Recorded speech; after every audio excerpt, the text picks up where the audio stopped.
What's going on, everybody? It's Mr. Gustin. I'm back in the physics classroom. Happy Thursday. Happy college basketball tournament day. Here we go. Today we're doing the shoot and spin lab. We're getting towards the end of our study of rotational or angular momentum. And so we're going to have some complicated labs. It's another collision lab where we have a launcher, a mini launcher that we're pretty familiar with, right? We've done a lot of physics with these mini launchers. We're going to take a mini launcher as an object with its projectile and launch it at a windmill that we've used in the past before. So we're going to take that object, launch it at the windmill.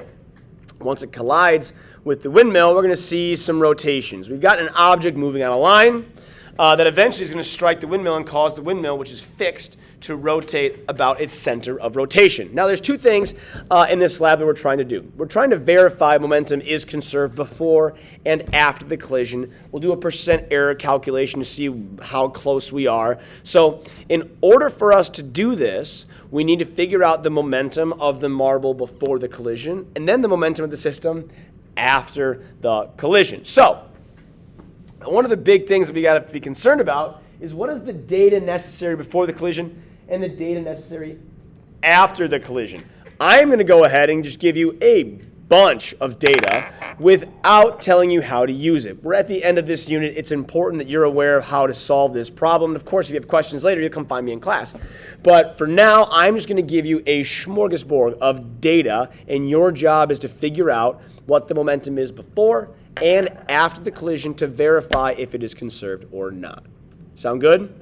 Let's do it. Let's take some data right now. All right, launch your data. Launch your data right here. I'm going to use 2 clicks only on this launcher. All right, 2 clicks only on this data or on this launcher here, and I'm going to go ahead and launch it horizontally and see how far it goes horizontally. That's the plan. Okay, I'm just going to launch it and see what happens. Let's launch it horizontally.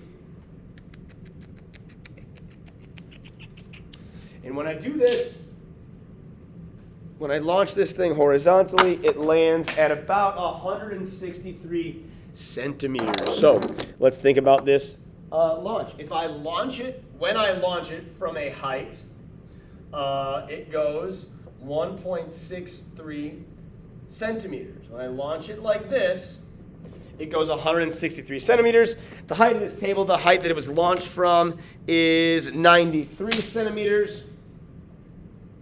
I'm sorry, that's 1.63 meters. 0.93 meters is the height. So when I launch it horizontally, that's what I get. Now, if I launch this thing vertically at 2 clicks, 1, 2. If I launch this thing vertically at 2 clicks, gotta make sure I get this all right. Oop. Woo! Almost got me. 1, 2 clicks. Hold it steady. Bang, it goes to a height of, I'm gonna try it again. It looked like 57. I'll make sure I get it right. 1, 2. Let's make sure I don't have it too plugged up. I gotta get air in the. Oh, it was higher. One more time. One more time. 1, 2. Get this thing off the edge. And one more time. Yep, I'm gonna say 58. When I launch it vertically, if I launch this thing just vertically, it goes 0.58 meters in the air. Interesting data. Let's go ahead and get the mass of the marble just in case. Let's come on back here and get the mass of the marble. Come on, come on, come on, come on, come on, come on, come on. Here we go. Mass of the marble.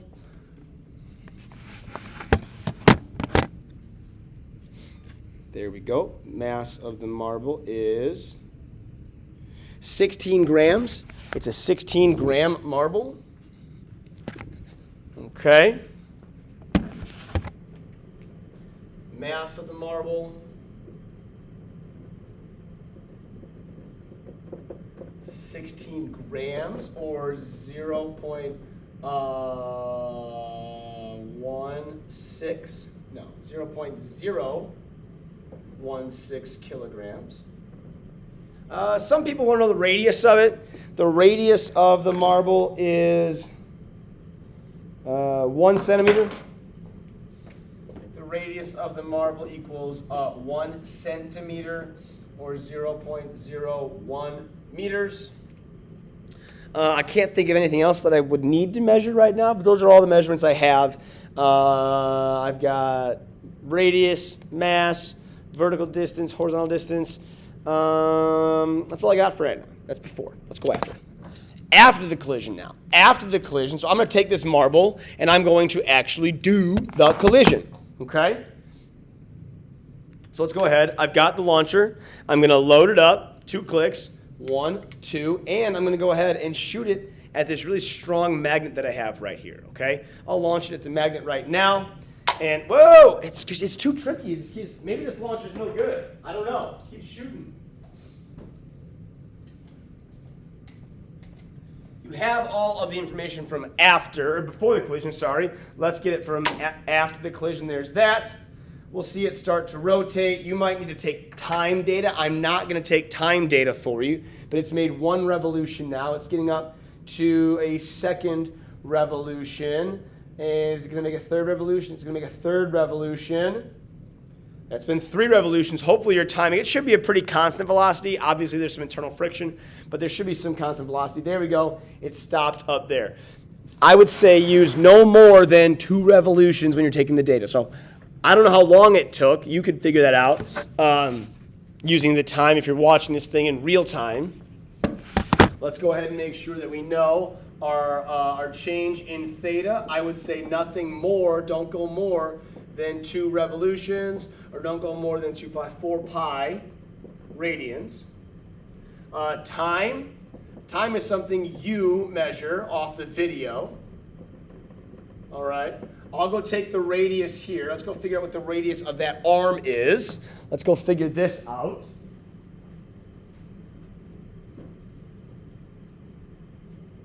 The radius of this arm is from the axis of rotation out 34 centimeters. So this radius here, 0.34 meters. That's the radius there. And the one thing that students need to know is the eye of the windmill. It's important to know the eye of the windmill, and that's the windmill and the magnet put together. The eye of the windmill and the magnet put together is 0.0019, whatever it would end up being. 0.0019 is the eye of the windmill. That's the windmill alone. That's its eye value over there. Okay? So that being said, I can't think of any more data you might need. Your job is to figure out how to use this data, what to do with it to figure out the momentum, the angular momentum before, the angular momentum after. This should be true. Your job is to prove it.